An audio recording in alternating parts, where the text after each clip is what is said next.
Have you ever wondered what it would be like to live life in reverse? To be born old and die young? This isn't just a fantasy. It's the strange and beautiful reality for Benjamin Button. The story begins with his truly unique birth. He enters the world not as a baby, but as a man in his 80s, wrinkled and frail. As he lies in a hospital bed, a woman named Daisy recalls a peculiar story from her past, a story about a clockmaker who built a clock that ran backward, hoping it could turn back time and bring back those lost in war. This clock, a symbol of defying fate, sets the stage for Benjamin's extraordinary journey. Abandoned by his horrified father, Benjamin finds an unlikely home in a nursing home. He is raised by Queenie, a kind caregiver who sees past his aged exterior. Growing up surrounded by the elderly, Benjamin learns about life and death far earlier than any child should. The residents become his first friends, his first family. They teach him about joy, regret, and the inevitable end we all face. It's here, in this home for the dying, that Benjamin truly begins to live. And it's here that he meets a little girl with bright eyes named Daisy. She isn't scared of his appearance. She's curious. This meeting sparks his first taste of connection, his first love, and sets in motion a relationship that will define both of their lives. As Benjamin paradoxically grows younger and stronger, he feels a pull toward the world outside the nursing home, but the loneliness of his condition is a constant shadow. As the years pass, Benjamin's body sheds the burdens of old age. He becomes a young man, eager for adventure. He leaves the nursing home and sets out to see the world, working on a tugboat. It's a time of new experiences and profound encounters. He meets Elizabeth, a sophisticated older woman who sees the youthful soul trapped in his aging body. With her, Benjamin experiences love that transcends the physical, a deep emotional connection that teaches him about intimacy and vulnerability. His journey is then interrupted by history itself. The United States enters World War II and Benjamin enlists. The war confronts him with the fragility of life on a grand scale, forcing him to witness loss and contemplate mortality in a way he never had before. These experiences forge his character, shaping the man he is becoming, even as his body moves in the opposite direction. Throughout his reverse journey, loss becomes a constant companion. The friends he made in the nursing home pass away one by one. His surrogate mother, Queenie, eventually leaves him too. Benjamin learns to grapple with the pain of losing loved ones, slowly coming to accept death not as a tragedy, but as a natural, inevitable part of life's cycle.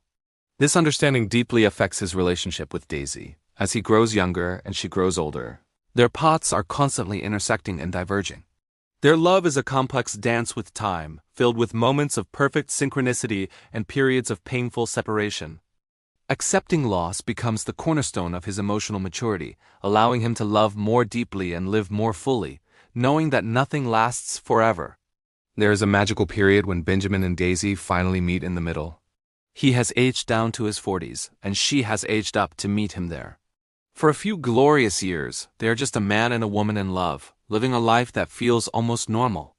They travel, they laugh, and they cherish every moment of this fleeting equilibrium. But even in this bliss, insecurities linger. Daisy worries about growing older while he grows younger. Benjamin fears the day he will become a child she has to care for. Their love is tested not by conflict, but by the relentless backward march of time. When Benjamin's biological mother passes away, the experience reinforces a powerful lesson. Life is fragile, and the time we have with the ones we love is the most precious thing of all. Their time together leads to a new chapter. Daisy becomes pregnant. The joy is immense, but for Benjamin, it's mixed with a profound dilemma. How can he be a father when he's destined to become a child? He can't teach his daughter to ride a bike or walk her down the aisle. He'll be the one needing her care. When their daughter, Carolyn, is born, Benjamin's perspective shifts entirely. He loves her with an intensity that hurts, desperate to be a good father, to leave her with something more than a confusing memory. He makes the most difficult decision of his life. He decides to leave so Carolyn can have a normal father figure. But he doesn't just disappear. He leaves behind a legacy in a letter for her to read when she's old enough. In it, he pours out his love and his deepest wish for her, to live a life without limits, to embrace her feelings, to be proud of who she is, and never be afraid of the journey. Benjamin's life continues its backward trajectory. He travels the world, sending postcards and letters to Carolyn, filling them with wisdom and love. He ensures she knows she was never abandoned, but loves so much that he had to let her go. He becomes a phantom father, a voice of encouragement from afar, building a legacy of acceptance and boundless love. The story comes full circle years later. Daisy, now an old woman, receives a call. A young boy with dementia has been found. It's Benjamin, now a child with the clouded mind of an old man. In the final poignant moments, Daisy holds him in her arms. He looks up at her, his memory gone, but a flicker of recognition in his eyes. He says her name, Daisy, and then closes his eyes for the last time, completing his journey from old age back to infancy. It's a final quiet acceptance of their extraordinary love and their separate, yet intertwined paths through life. Benjamin's story turns our idea of aging on its head. It shows us that age is truly just a number. It's our spirit, our attitude that defines our youth or our old age. Despite his physically aging body at the start, Benjamin possessed a child's curiosity and capacity for wonder.